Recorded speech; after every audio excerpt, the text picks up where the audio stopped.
It's the flow that makes the show. Jim had to get that in there. It's the Jim and Terry Show. I'm your host, Terry. And I'm the other guy, Jim. Yeah, I'm the other guy, Jim, too. No, Jim 2.0. We're talking today, the Jim and Terry Show, about Heil Hitler and Hail Trump, and an image from the latest Trump rally in Ohio supporting congressional candidate, I think it's congressional, not Senate candidate, J.D. Vance. And the rally depicts pictures with the crowd, which was not a large crowd. I don't want to burst Trump's bubble, but the few hundred who were gathered there did have their hands up in a gesture that was vaguely reminiscent of rallies we may have saw in the 1930s. They weren't saying Heil Hitler. They were saying, I'll hit Trump. I'll hit Trump. No, I think they were saying, I like Trump. I think they were and too. I think they were saying, where Trump goes one, we go all.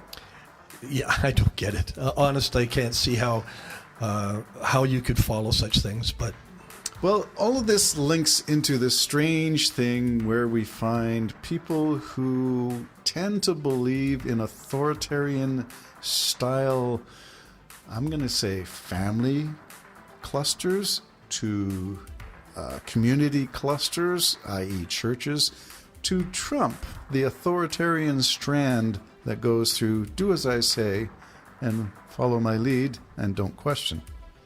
Well, that's what he wants for sure. He destroys everybody that goes against him, everybody he possibly can. Now his power is weakening. That destruction may not be such a threat to, and so I think more and more people are going to come out of the carpet and start contributing to the bringing down of the what comes out of your carpet? Out of the czar. But you're right. We often thought about that. It seemed like he was an authoritarian who wanted his family now to rule America. I still believe that was his hope and his desire. I don't know if he's clinging to it now, because any reasonable thinking human being would say, crap, this looks like the jig is up. He's not clinging to these hopes, I don't think, today, as he was clinging to the Resolute desk in 2020. Mm-hmm. Well, yeah, what can I tell you? I mean, you look at this, when I looked at the funeral of Queen Elizabeth and the absolute beauty of it all, and I still say her whole life was highlighted at the very end in her death, and that's another story or another show if you want. But I just felt like saying to the world, and I think the world said it to themselves, this is class. This is how it should be done. And Canada, America, all of us, I'm trying not to point fingers at one nation, but that's class. Get back to that. Get back to real organization, dignity real and law. Grace. Dignity and grace, yes. Wow. I'm not a monarchist. I know that. I really don't think there should be a modern country in the world today, in the 21st century, that has a monarchy as a style of leadership. So I'm thinking that's got to go.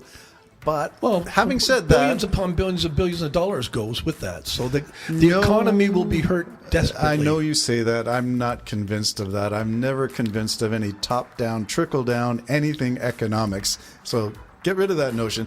Let's just say I think democracy has nothing to do with monarchy.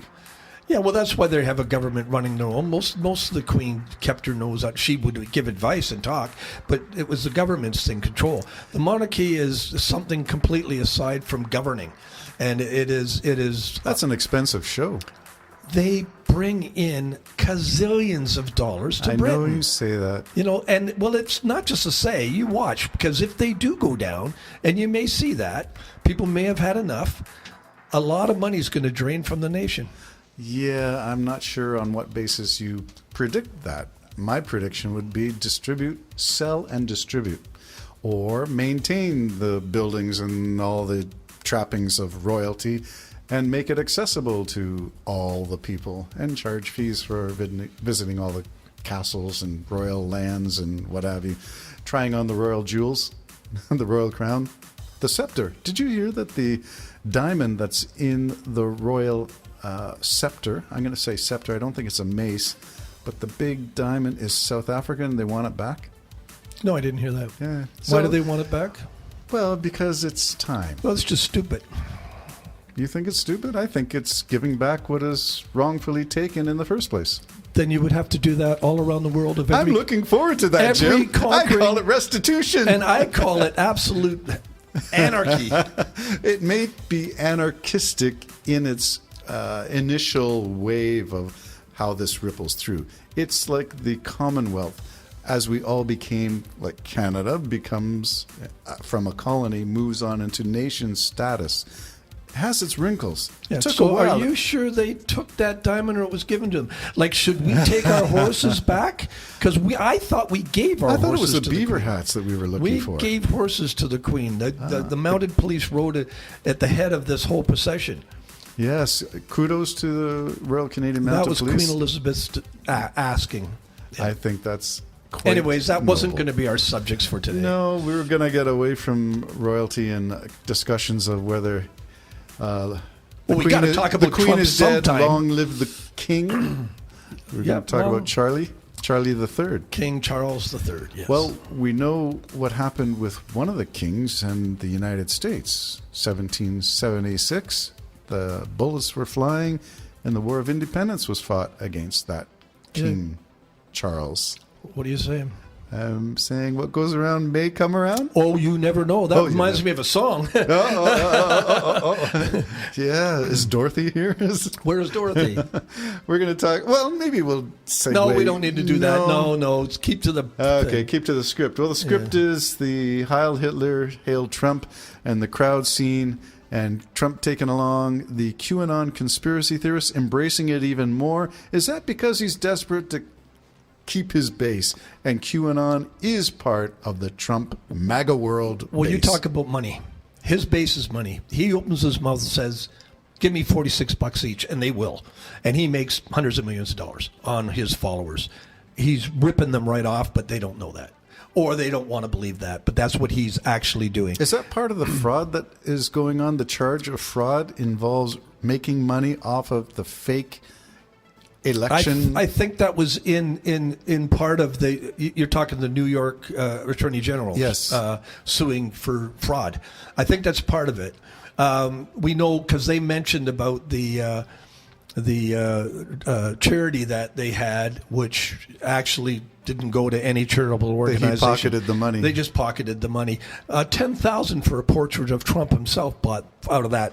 Donated money to that charity. We also know about the Trump University, which he failed and had to pay back tuitions. Trump champagne, Trump steaks, Trump I don't hot even know how dogs. you get away with that. The ultimate corruption within one's mind to say, I'm just going to pretend we have a university, take everybody's money, and screw them. I mean, there has to be an awful lot of people wanting to see the fall of this guy.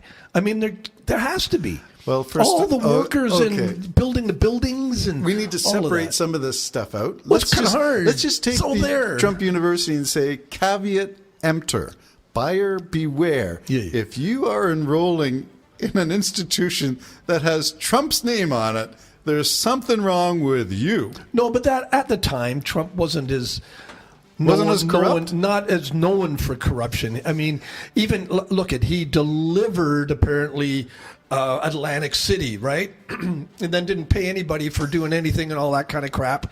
And you know, 1 block off the main drag was pure poverty. That's what it was. Because I actually liked Atlantic City. I'm not a gambler, but I'd walk the boardwalk and the sandy beaches was pretty neat to see.